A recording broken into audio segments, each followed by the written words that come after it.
Hi, boys and girls. We started a book called What's His Face right before the school closure. So we are going to start over. We only read chapter 1, so we're going to do it again. I hope you enjoy. Chapter 1, meet What's His Face.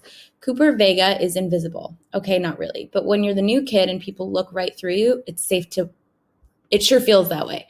Cooper is pretty much the world champion at being the new kid since Stratford Middle is his 5th school in the past 3 years. He keeps his distance from the visible people on the soccer field to avoid being trampled by mistake. That's another thing about being invisible. It's your job to get out of the way.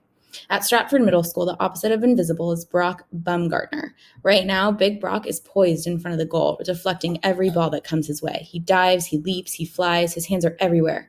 He's just a blur. Nothing gets past him, especially not the compliments. Great save, Brock. You're the man. Best goalie in the state. Brock soaks up the praise for a while. He gets bored fast, though. Come on, you guys. Let's play a game. The bell rings in 15 minutes. They choose sides, but Brock's team ends up a man short. Many pairs of eyes scan the schoolyard, searching for an extra player. Brock loses patience with this, too. Find somebody, he orders. What about what's-his-face over there, suggests Aiden Scrowcroft. Cooper freezes. Aiden's long finger is pointing directly at him. This always comes sooner or later, the moment you become visible, usually because they need something from you. Brock turns around. What's his face? He looks right through Cooper. The new kid, Aiden persists. The guy with the hair. Cooper flinches, and his mop of shaggy brown hair, almost shoulder length, resettles itself.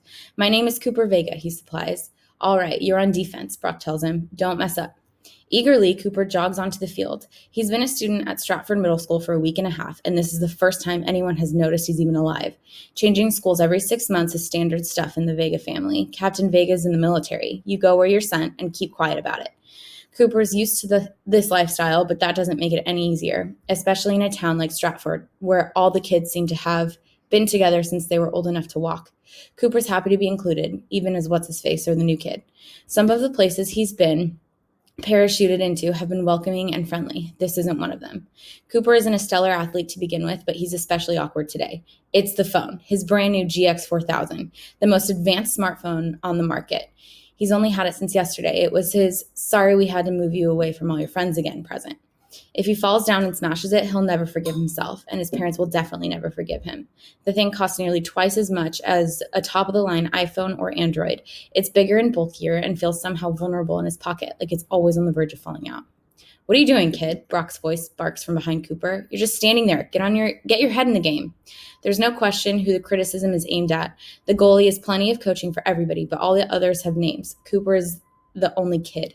The shot comes out of nowhere, a booming kick on the laser trajectory at waist level. It's definitely a phone killer. As Cooper watches it approaching on a collision course with his front pocket, he understands that this is the choice between soccer glory and his GX4000. He makes the obvious choice. At the last second, he hurls his body out of the path of the ball, which sizzles past a flat-footed Brock onto his net. The star goalie just stands there, open-mouthed. New teams, Brock bawled. I'm not playing with what's-his-face. We don't want him either, is the reply from the opposite side of the field. Then get me another defender. I'll take anybody. Jolie, play defense. I don't care if you're a girl. You've got to be better than what's-his-face. Cooper slinks off the field. It's bad enough to be humiliated, but why does it have to be in front of Jolie Solomon, who's been the one bright spot in his miserable school? It would be an honor to be called what's-his-face by Jolie, who has never before glanced in Cooper's general direction. She's noticing him now as the guy who made a fool of himself in the recess soccer game. Jolie raises her arm, indicating a short cast around her wrist. The cast doesn't come off till Thursday. Then, much to Cooper's surprise, she adds disapprovingly, and his name isn't what's-his-face. She regards him in a sudden surprise. Sorry, I guess I never knew your name. Cooper, he tells her, following her off the field. Cooper Vega. Cooper, party pooper, calls the voice behind him. This is just great, Brock complains. Where are we going to find another player in 7 minutes? Cooper looks worried, but Jolie is serene. Don't let them get to you, she advises. They're harmless. They just take their sports way too seriously, especially Brock. You seem pretty sporty, Cooper observes, nodding toward her cast. She shrugs. Soccer's a little slow for me. I like to get the blood pumping. I broke my wrist kiteboarding on Lake Stratford. Kiteboarding? You know, it's a cross between parasailing and water skiing with a little snowboard thrown in. It's amazing how hard water is when you come down on it from 30 feet. Cooper sizes up his companion. She's slim and kind of petite, definitely not muscle-bound or anything you would expect from an extreme athlete. Not that he's met a lot of extreme athletes. Her t-shirt does say Scuba Insanity with a cartoon of a diver taking an underwater selfie with a